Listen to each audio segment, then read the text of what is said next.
Quando Paulo viveu sua primeira prisão em Roma, uma prisão domiciliar aguardando seu recurso de julgamento diante de Nero César, a cidade das Sete Colinas era a capital de um império com até 60 milhões de habitantes. Pelo que a arqueologia pode estudar dos silos de armazenamento da capital, eram consumidos por ano 150 mil toneladas de cereais, 75 milhões de litros de vinho, 20 milhões de litros de azeite transportados em ânforas de cerâmica que ficavam inutilizadas após o uso e descartadas, formaram uma colina de 30 metros de altura em Roma.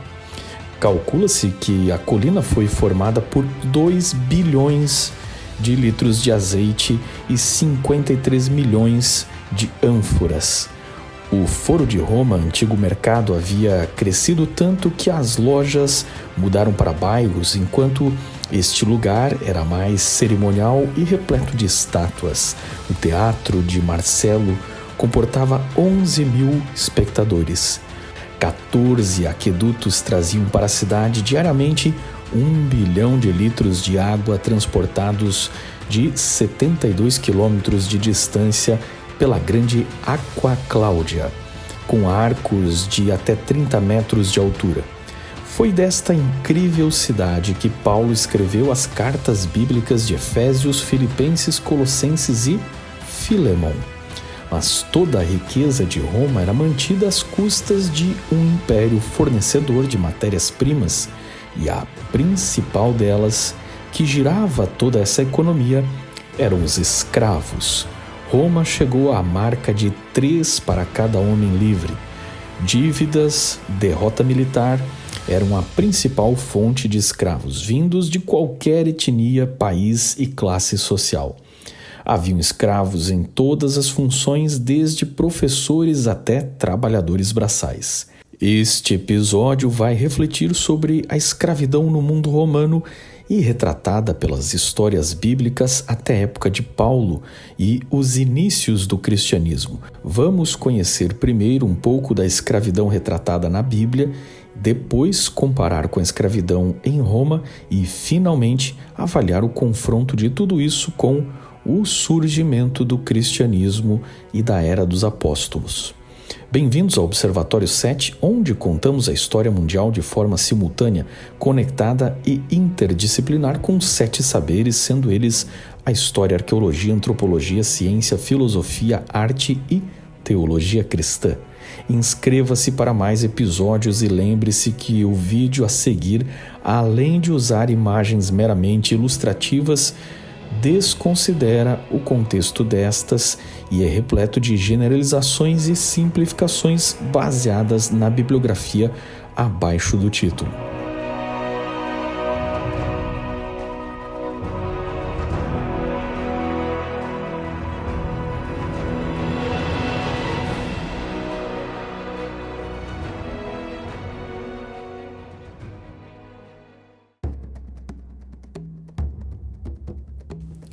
Para compreender a escravidão no mundo romano, é preciso fazer uma breve reflexão sobre a história da escravidão no mundo antigo. Primeiramente, é importante ressaltar que escravidão e racismo são temas diferentes, embora apareçam juntos na história do nosso país. Entretanto, nosso vídeo se limita ao fenômeno da escravidão durante o Império Romano. E esta miserável condição era imposta por Roma a qualquer pessoa, independente da cor de sua pele ou de sua etnia. Em segundo lugar, precisamos compreender a escravidão não apenas como um ato isolado de Roma, mas como um padrão social de qualquer sociedade do mundo antigo. A origem da escravidão não pode ser rastreada na história.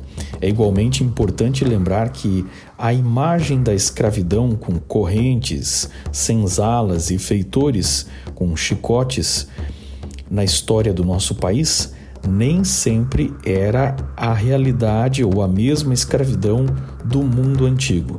Embora estes maus tratos existissem em alguns lugares, havia diferentes tipos de escravidão no mundo antigo. Gregos, por exemplo, tanto tinham escravos capturados e acorrentados, como os remadores dos navios, quanto tinham escravos públicos que serviam como guardas, porteiros, varredores de rua e até como secretários. Haviam escravos domésticos vivendo na casa do seu senhor, como autônomos que viviam em suas terras e prestavam serviço deles aos seus senhores. Alguns destes escravos viviam em condições de vida igual às das pessoas livres, com a diferença que não podiam escolher quando e onde trabalhar ou ter planos pessoais para sua vida. Abraão, que recebeu no Egito a jovem escrava Agar, que se tornou a serva de Sara, sua esposa, não estranhava a escravidão porque nasceu na Mesopotâmia, onde haviam leis sobre a diferença de escravos libertos e homens nascidos livres. Nenhum patriarca da Bíblia viveu num mundo onde seus vizinhos já não praticavam escravidão.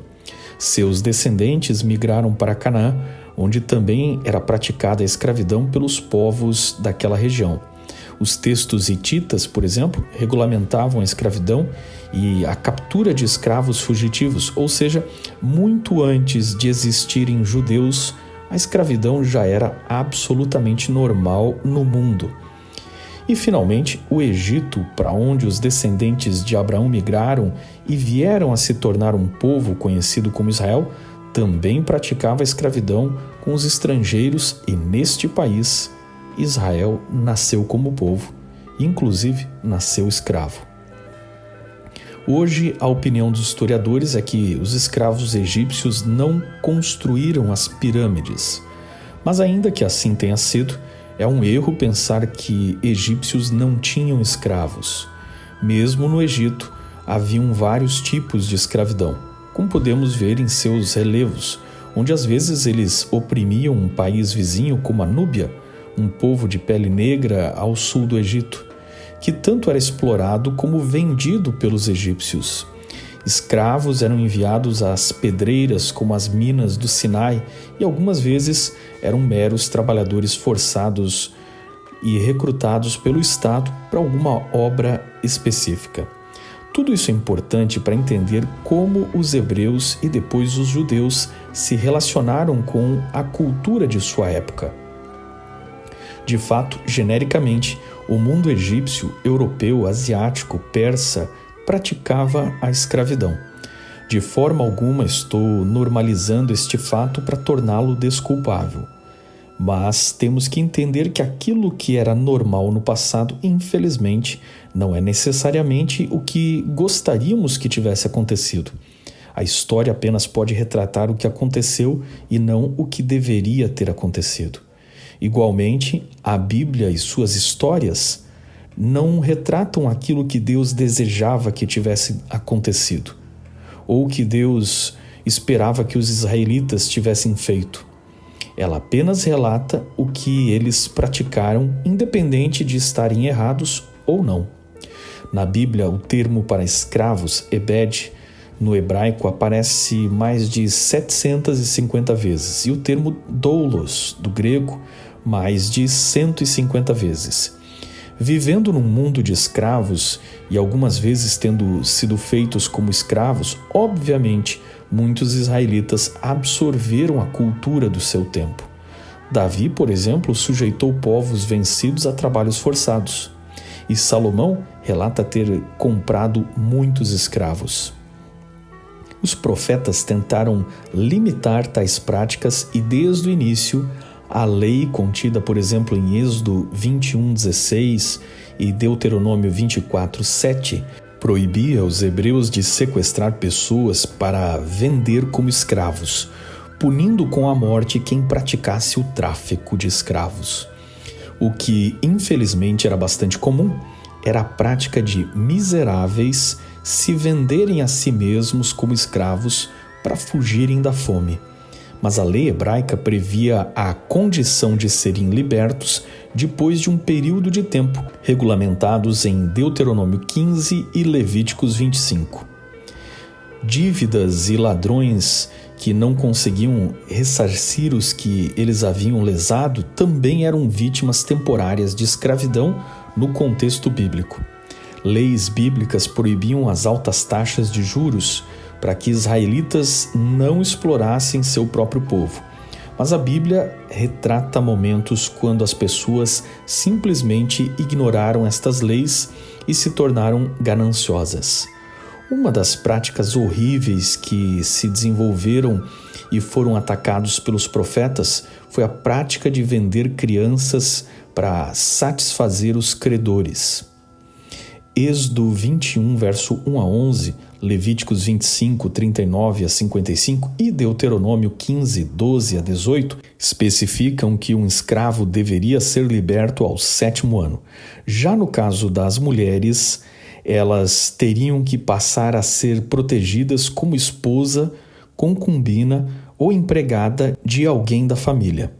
Lembre-se que este era um mundo em que as mulheres não estavam seguras vivendo sozinhas e não eram recebidas em casamento fora de um casamento arranjado pelos pais de ambas as partes.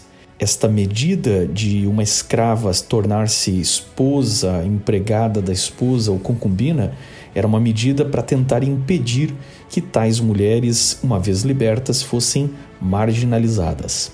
A cada 50 anos, a lei hebraica também determinava o ano do jubileu, quando eram devolvidas as terras arrendadas, perdoadas as dívidas e libertos os escravos.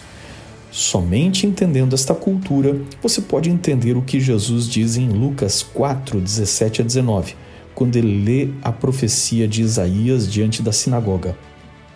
Foi-lhe entregue o livro do profeta Isaías. Abriu e encontrou o lugar onde está escrito: O Espírito do Senhor está sobre mim, porque ele me ungiu para pregar boas novas aos pobres. Ele me enviou para proclamar liberdade aos presos e recuperação da vista aos cegos, para libertar os oprimidos e proclamar o ano da graça do Senhor. Em outras palavras, Jesus via-se como o cumprimento de toda a lei e das profecias hebraicas que pretendiam libertar o homem espiritualmente. Mas se um escravo liberto por um hebreu fosse despedido livre, porém de livre vontade desejasse ficar, então diante das autoridades ele deveria confessar seu desejo e lhe colocavam um brinco para assinalar o seu desejo. Por mais que tais leis fossem fruto de um esforço do que era possível naquela época para tentar humanizar as pessoas, sabia-se que a lei não poderia impedir a desigualdade social. E por isso a lei tentou estabelecer limites para que eles não esquecessem a dignidade humana. Enquanto os vizinhos de Israel consideravam o escravo uma propriedade, um escravo hebreu era considerado como parte da família do proprietário e recebia inclusive o mesmo descanso sabático do seu senhor, repousando ao 7º dia.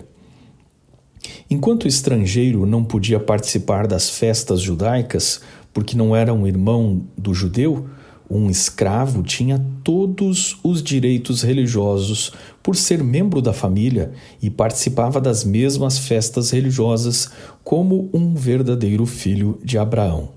Das 12 tribos de Israel, 4 delas eram descendentes dos filhos das servas ou escravas de Lia e Raquel, mulheres de Jacó. E mesmo assim participavam igualmente da herança, das bênçãos e do pacto dos israelitas com Deus. Em nenhum momento os escravos e filhos das servas tiveram uma dignidade espiritual inferior a qualquer outro, no trato que Deus lhes deu segundo as páginas do Antigo Testamento. Havia ou poderia haver violência física contra os escravos? A resposta é sim, na mesma medida que pais também podiam punir fisicamente seus filhos. E o que passasse da correção que um pai podia dar ao seu filho era considerado crime de abuso físico. O assassinato de escravo era punido com pena de morte, e se um proprietário viesse a espancar seu escravo e o escravo morresse, o senhor seria punido. Caso o senhor aleijasse seu servo com maus tratos, o escravo deveria ser imediatamente libertado. No caso de uma mulher, se uma agressão lhe tirasse, por exemplo, um dente, ela era libertada na hora. É importante lembrar que no mundo antigo, e inclusive até hoje em boa parte do mundo moderno, incluindo países cristãos e não cristãos, punições físicas fazem parte do cotidiano familiar, independente de concordarmos com isso ou não. E era entendida como uma forma normal pela qual pais disciplinavam seus filhos no mundo antigo. Para os antigos hebreus, a mesma condição se aplicava ao escravo, que era sua responsabilidade familiar, como podemos ver Paulo comparando a condição de crianças e escravos em Gálatas 4, verso 1. Mas nada disso se tratava das torturas que vemos outras nações infligindo sobre seus escravos e que são irregulares segundo as leis bíblicas. Nada disso quer dizer que punições físicas ou escravidão se justificam usando a Bíblia, e tentar validar tal conceito seria cometer anacronismo histórico básico. E de forma alguma estamos defendendo estes métodos. Estamos apenas olhando para um recorte da história sem fazer juízo de valor, quando os homens eram imensamente mais violentos do que hoje. Embora a escravidão e servidão sejam absolutamente comuns na época do Antigo Testamento, na sociedade israelita elas eram circunstanciais e poucas famílias muito ricas tinham o poder para ter estas pessoas na condição de auxiliares domésticos e muito raramente como trabalhadores do campo. Na verdade, encontramos muito mais exemplos de servos e escravos que desenvolveram uma relação filial, amorável com seus senhores, como por exemplo Eliezer, o servo de Abraão, que era considerado por ele seu possível herdeiro, e lhe foi confiado inclusive escolher uma esposa para Isaque. O cristianismo nasceu quando o Império Romano havia sujeitado a Judéia, que embora livre servia a Roma como reino vassalo, que em outras palavras é um tipo de reino escravo. O preço de um escravo romano variava, crianças eram baratas, homens eram mais caros, e Júlio César chegou a vender 53 mil pessoas vencidas nas guerras da Gália para traficantes de escravos. Em Roma, um escravo podia ser submetido à tortura, exploração sexual, trabalhos forçados, condenado à morte sem justificativas por parte de seu dono, e uma vez que era meramente uma propriedade de seu patrão, não tinha qualquer direito legal ou sequer um dia de folga. Embora nunca se tenha notificado revolta de escravos no contexto hebraico, várias revoltas de escravos eclodiram na história romana. Eram humilhados usando coleiras com placas de pertencimento, mas também recebiam tatuagens, inclusive na testa, dizendo "pare-me, sou um fugitivo" ou "imposto pago". Os escravos cobriam tais tatuagens com faixas e iam ao templo dos deuses pedir que estes apagassem estas tatuagens por milagre e os livrasse desta condição de humilhação. Curiosamente, na época de Paulo, o imperador Cláudio anunciou que um escravo abandonado por seu mestre estava livre, e Nero, surpreendentemente, estipulou que escravos poderiam reclamar de seus senhores em tribunal. Tais atos contrários à cultura romana parecem ter sido fruto do pensamento estoico, como o do mestre Sêneca, professor de Nero, que argumentava que um escravo bem tratado produziria muito mais do que um escravo maltratado. Estoicos e cristãos tinham um ponto de vista comum sobre a escravidão. Ambos entendiam viver numa cultura escravagista que, embora eles não tivessem poder de mudar, podiam se opor a esta cultura de forma pessoal contra os maus tratos. Neste sentido, precisamos compreender que a proposta bíblica do Novo Testamento nunca foi impor uma proibição da escravidão, porque isso estava além do seu poder, mas ensinava o cristão como tratar as pessoas, pois o cristianismo nunca foi uma revolução social com o objetivo de mudar a sociedade. Caso o Novo Testamento impusesse aos cristãos daquela época que libertassem todos os seus escravos, o resultado faria pouca diferença, pois os escravos eram educados com a cultura escravagista de Roma e, uma vez livres, eles mesmos se tornavam iguais aos seus escravizadores, reiniciando todo o ciclo de ódio e escravidão.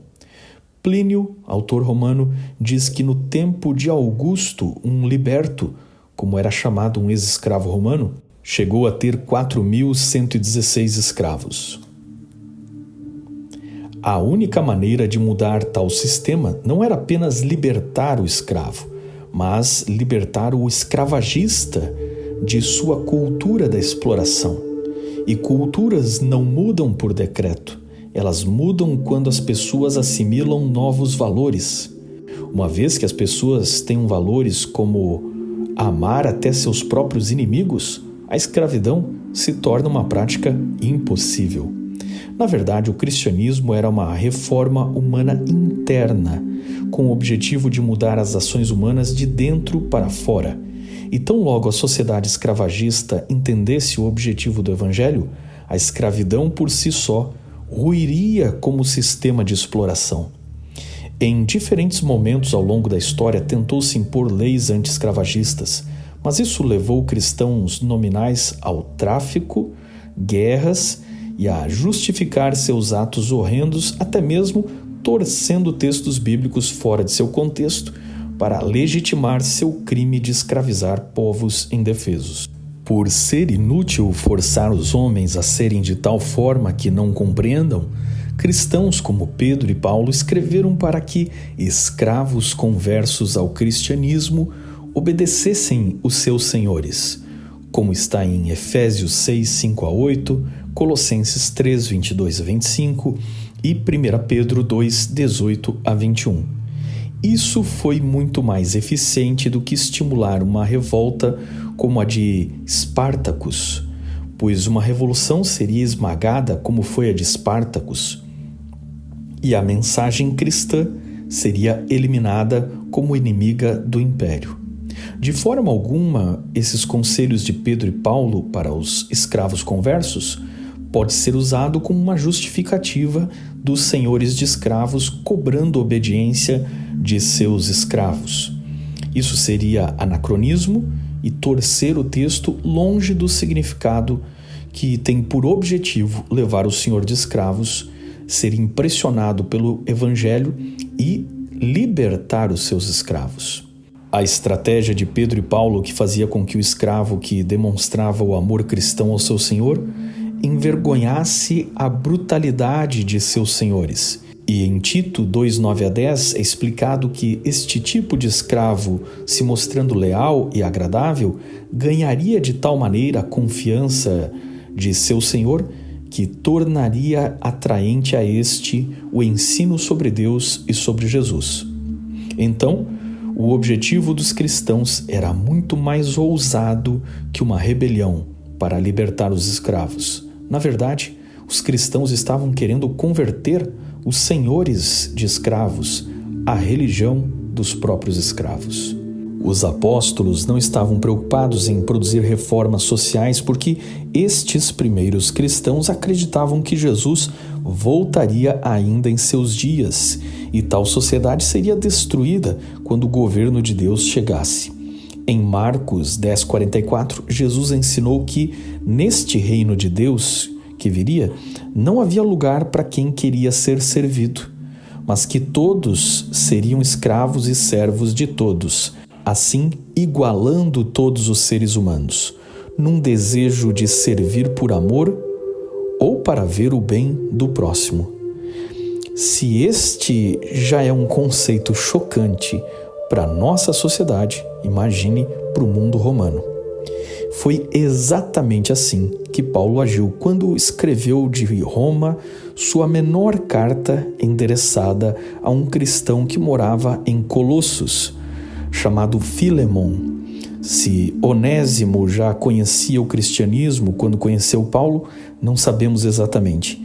Nem sabemos se já conhecia Paulo, mas fato é que Onésimo fugiu de Colossos, deixando a casa de seu antigo senhor chamado Filemon, aparentemente levando algum dinheiro e deixando um prejuízo para este.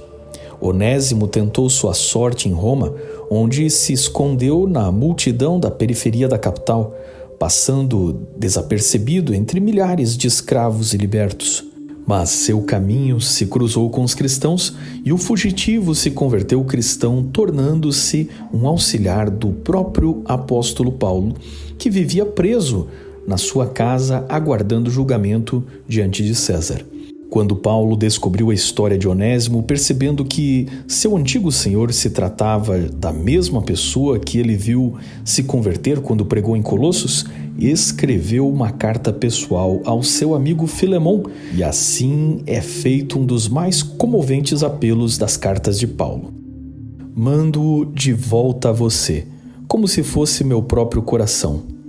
Gostaria de mantê-lo comigo, para que me ajudasse em seu lugar enquanto estou preso por causa do Evangelho. Mas não quis fazer nada sem a sua permissão, para que qualquer favor que você fizer seja espontâneo e não forçado. Talvez ele tenha sido separado de você por algum tempo para que você o tivesse de volta para sempre, não mais como escravo, mas acima de escravo, como irmão amado. Para mim, ele é um irmão muito amado, e ainda mais para você, tanto como pessoa quanto como cristão. Assim, se você me considera companheiro na fé, receba-o como se estivesse recebendo a mim. O fato de Onésimo acompanhar o portador da carta demonstra a incrível transformação de um fugitivo que acreditava na transformação do seu próprio Senhor. Onésimo só poderia ter dois destinos como fugitivo: a miséria ou ser capturado e morto em alguma forma como a cruz. Entretanto, o cristianismo transformou senhor e escravo de tal maneira que os fez como pai e filho, ou, como diria Paulo, como irmãos amados. Paulo assume uma condição redentora nessa carta, anunciando a Filemon que pagará qualquer prejuízo dado pelo escravo Onésimo, e nisto o conceito de escravidão, senhorio e liberdade assumem a metáfora que Cristo e os cristãos sempre empregaram para a escravidão no Novo Testamento. A escravidão existia e, embora não fosse desejada, era a condição com a qual a igreja tinha que lidar com a sociedade onde existia. Da mesma forma como o pecado era uma escravidão não desejada, mas que é a condição com a qual a igreja tem que lidar neste mundo caído. O homem nasce escravo do pecado, e Jesus e Paulo ensinavam isso, como vemos em João 8:34 ou Romanos 6 até o capítulo 7.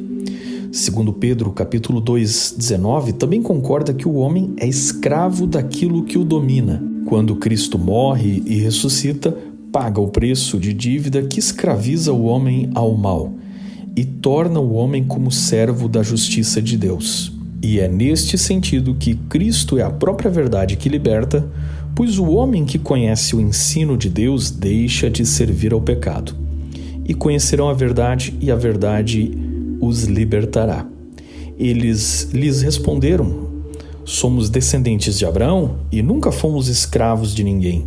Como você pode dizer que seremos livres? Jesus respondeu: digo-lhes a verdade. Todo aquele que vive pecando é escravo do pecado. O escravo não tem lugar permanente na família, mas o filho permanece a ela para sempre. Portanto, se o filho os libertar, vocês de fato serão livres. João 8:32 a 36. Deste momento em diante, um homem é incapaz de oprimir o outro e cada um deseja servir o outro, invertendo-se todo o objetivo egoísta que é natural no homem.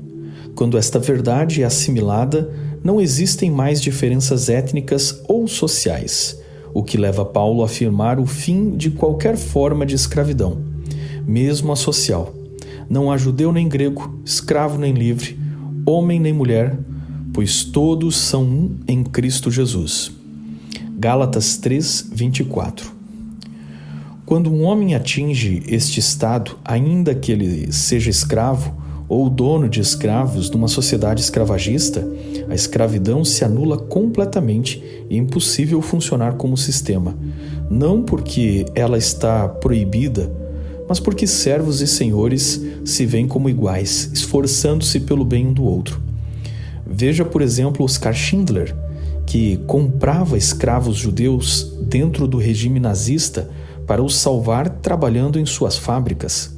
Alguns dirão que ele nunca se manifestou publicamente contra o nazismo e que seus empregados ou escravos realmente tinham que trabalhar na fábrica sem opção. Mas, de fato, ele estava salvando centenas de vidas, seguindo a mesma lógica do apóstolo Paulo, de que, embora não tivesse poder para mudar o sistema vigente, naquele momento poderia agir de forma digna com aquelas pessoas que estavam ao seu alcance. E assim, eles salvaram milhares de vidas. Ao longo da história cristã, o cristianismo absorveu o Império Romano e muitos dos vícios de Roma, inclusive a escravidão, que sempre esteve presente sob formas diferentes ao longo de séculos, chegaram inclusive ao início da Era Moderna. Tal fato não é negado por este canal, mas é tema para outras séries que retratarão estes outros períodos da história. Aqui neste vídeo nos detemos ao primeiro século e a relação da Igreja Apostólica com a escravidão romana. Mas no discurso anticristão que existe por aí, tem-se adotado de forma parcial o argumento de que o cristianismo é o culpado pela escravidão na história. E nisso, negam a história em dois sentidos. Primeiro, em admitir que cristãos já nasceram num mundo repleto de escravidão. E segundo, negando que o fim da escravidão moderna teve vários cristãos abolicionistas envolvidos em papéis fundamentais, sendo o maior marco do abolicionismo o político inglês William Wilberforce, cristão convertido em 1785 e que se empenhou até conseguir uma lei proibindo o tráfico de escravos em todo o Império Britânico, o que serviu de modelo e pressionou as outras nações a acompanhar o ritmo do dominante Império Britânico daquela época. Sua história é contada no filme Amazing Grace, e sua vida está intimamente relacionada a grandes pastores e pregadores da Bíblia e da história abolicionista, como John Newton e John Wesley. Contar a história do cristianismo, honestamente, deve ser contar que cristãos sucumbiram à ganância, foram escravizadores, mas não eram escravizadores por serem cristãos, pois já o eram antes de serem cristãos, antes do Império Romano se converter.